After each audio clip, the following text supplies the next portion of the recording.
అందరికీ నమస్తే. నందిమండలం వేణుగోపాల్ ఛానల్కు స్వాగతం. గాంధీ ఆసుపత్రి వేదికగా రాష్ట్ర వైద్యారోగ్య రంగంలో మరో కీలక ముందడుగు పడింది. పేదలకు కార్పొరేట్ వైద్యం అందించే లక్ష్యంతో ఏర్పాటు చేసిన స్టేట్ ఆర్గాన్ ట్రాన్స్ప్లాంటేషన్ సెంటర్ను ఆరోగ్య శాఖ మంత్రి దామోదర్ రాజనరసింహ శుక్రవారం ప్రారంభించారు.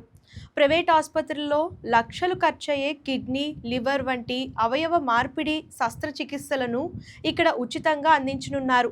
గాంధీ జనరల్ ఆసుపత్రిలో కొత్తగా స్టేట్ ఆర్గాన్ ట్రాన్స్ప్లాంటేషన్ సెంటర్ ఏర్పాటు చేసింది.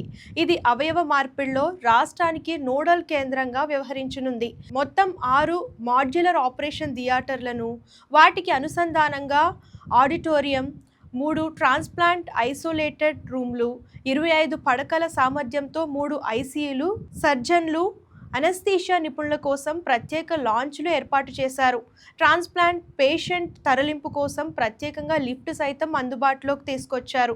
ఈ సెంటర్ ప్రారంభంతో రాష్ట్రంలో అవయవ మార్పిడి సేవలు మరింత విస్తరించి అత్యవసర చికిత్సలకు ప్రైవేట్ హాస్పిటళ్లపై ఆధారపడాల్సిన అవసరం తగ్గుతుందని డాక్టర్లు చెప్తున్నారు. మరోవైపు సనత్ నగర్ టిమ్స్లోనూ అత్యాధునిక వసతులతో ఆర్గాన్ ట్రాన్స్ప్లాంటేషన్ సెంటర్ ఏర్పాటు చేస్తున్నారు.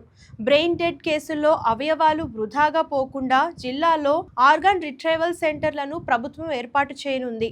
మరి కాంగ్రెస్ ప్రభుత్వం ఎంతో ప్రతిష్టాత్మకంగా ఈ అవయవ మార్పిడి ఆర్గాన్ ట్రాన్స్ప్లాంటేషన్ సెంటర్లను గాంధీ హాస్పిటల్లో, అలాగే నూతనంగా టిమ్స్ హాస్పిటల్ కూడా ప్రారంభిస్తున్నారు. ఆ హాస్పిటల్లో కూడా ఆర్గాన్ ట్రాన్స్ప్లాంటేషన్ సెంటర్లను ఏర్పాటు చేసింది. దీని గురించి ఏమనిపిస్తుందో కామెంట్ రూపంలో తెలియజేయండి. అండ్ ఇలాంటి లేటెస్ట్ న్యూస్ కోసం ఛానల్ ఫాలో, సబ్స్క్రైబ్ చేయడం మర్చిపోకండి.